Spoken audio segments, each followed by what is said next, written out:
Hello. Welcome to Creating with John Ross. I'm John Ross. It's funny how that worked out. Today we're finishing up our mosaic. It's been a long process, but very rewarding.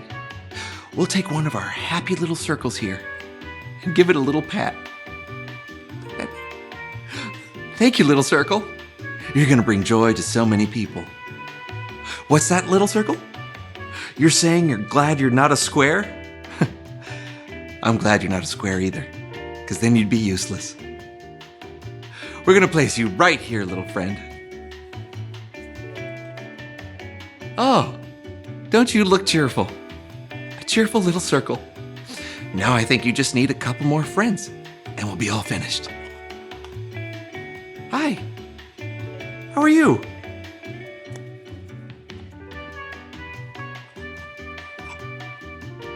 Oh, you're very round today.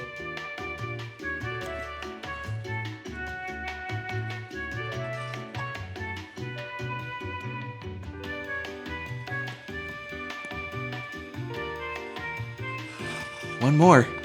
We're getting so close to the end now. You can feel the excitement from all of our little circle friends. Hi. This looks like fun, Thank you, John. Brandon. We're almost finished with our happy little mosaic here. Oh, do you mind if I No, put one on? Brandon, that would be just great.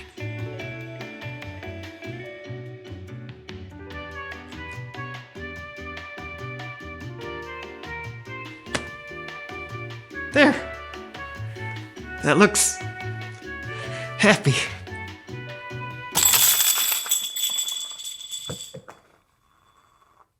So happy.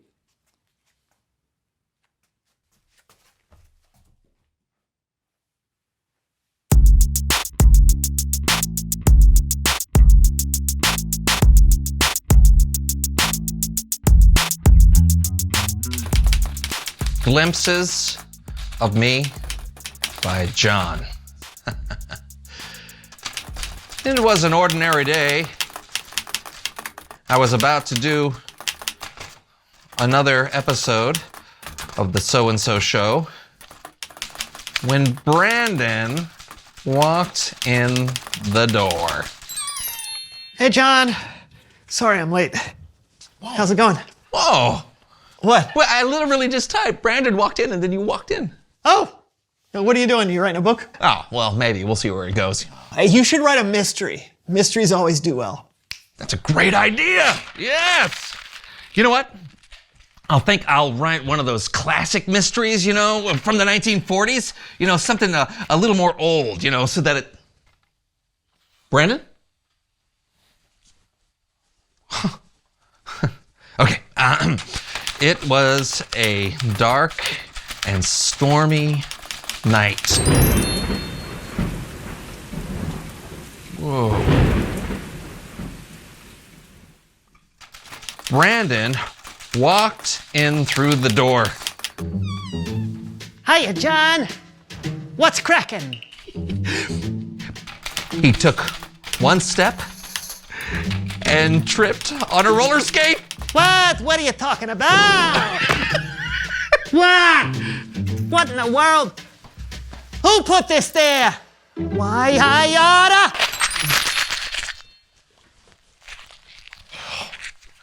All right. Oh. Okay, let's try again.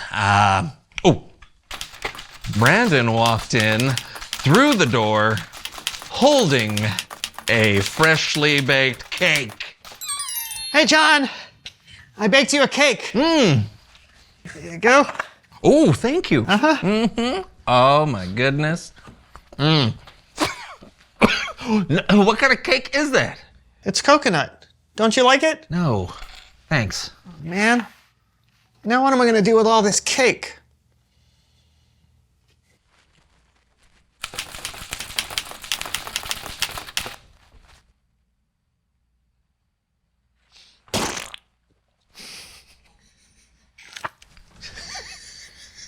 Why did I do that? Who can say? I baked you a cake. It's chocolate. Delicious, I bet. Mm-hmm. Thank you very much. I'll finish it later. Why? Have you got other plans? You better believe it.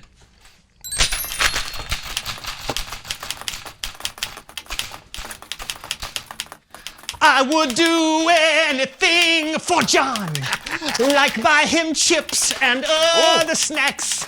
Yes, I would do anything for John, even dress up like a cat. Oh, yeah!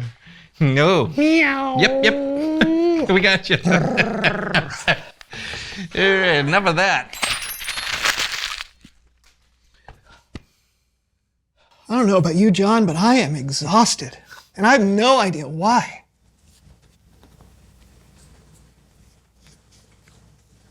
What? It's Bible story time with Kellen.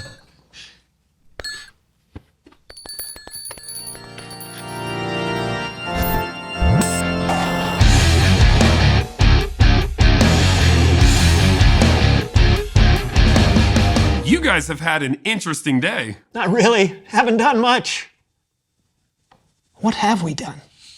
You got a story for us today, Kellen? Of course. Seriously, I can't remember anything about this Then show. take it away. You know, there's nothing like being given a do-over, a fresh start, a clean slate, which is what today's Bible story is all about. It is a story about when Jesus was invited to have dinner at a home of a Pharisee named Simon. A Pharisee was an expert in God's law. They loved rules, which is great, but sometimes they thought that they were better than other people. But still, Simon invited Jesus, so Jesus went to dinner at Simon's house. Now, there was a woman in town who had lived a sinful life. She heard Jesus was close by, so she went to the house, found Jesus, and did something a little unusual. She started to clean Jesus' feet. Well, I'm pretty sure they did not have vacuum cleaners, but the woman did sit on the floor and clean Jesus' dirty, sandaled feet. And not with a bowl of water and a washcloth. She washed Jesus' feet with her own tears and dried them with her own hair. Yep, you heard me right, with her own hair. And before you wonder if this was a common practice back then, it was not. She also kissed Jesus' feet and poured perfume on them. She was truly honored to be in the presence of Jesus. On the other hand, Simon was not okay with what he saw happening in his house. He said to himself, if Jesus really were a prophet, he'd know the woman touching him was a sinner. So, Jesus told Simon a story about two different people who owed a man money. One owed the man 50 coins, and one owed 500 coins. Neither person had enough money to pay the man back. So, the man let both people go without paying. So whether they owed 50 coins or 500 coins, they were off the hook. They were both forgiven. After the story, Jesus asked Simon, which of the two people would love the man more? The one who owed 50 coins or the one who owed 500? Simon replied, I suppose the one who owed the most money. Yup, good answer. Jesus turned to the woman who had washed his feet and said to Simon, do you see this woman? I came into your house. You did not give me any water to wash my feet, but she wet my feet with her tears and wiped them with her hair. You did not give me a kiss, but this woman has not stopped kissing my feet since I came in. You did not put olive oil on my head, but she has poured this perfume on my feet. So I tell you this, her many sins have been forgiven. She has shown that she understands this by her great acts of love. But whoever has been forgiven only a little loves only a little. Boom. After that, Jesus told the woman her sins were forgiven because of her faith. The woman knew what it felt like to truly be forgiven, and she had to show Jesus how unbelievably grateful she was. What'd you think, fellas? I gotta say, feet always weird me out. But her just doing that for Jesus without a second thought of what the other people in the room might think, that's pretty incredible. Yeah, that just proves how grateful she was to be forgiven. You know, I don't think I'm always that grateful, even though I've been forgiven a lot. It's true. All of us are a work in progress. We all need forgiveness sometime. I need forgiveness every day, like even today when I was making Brandon dance like a cat. You were what? Yeah, that's a great story, Kellen. Thanks, guys. I'll see you next time. Dance like a cat? Yeah. You know how sometimes when you type something in a typewriter and the things you type actually start happening. That's not a thing. Okay.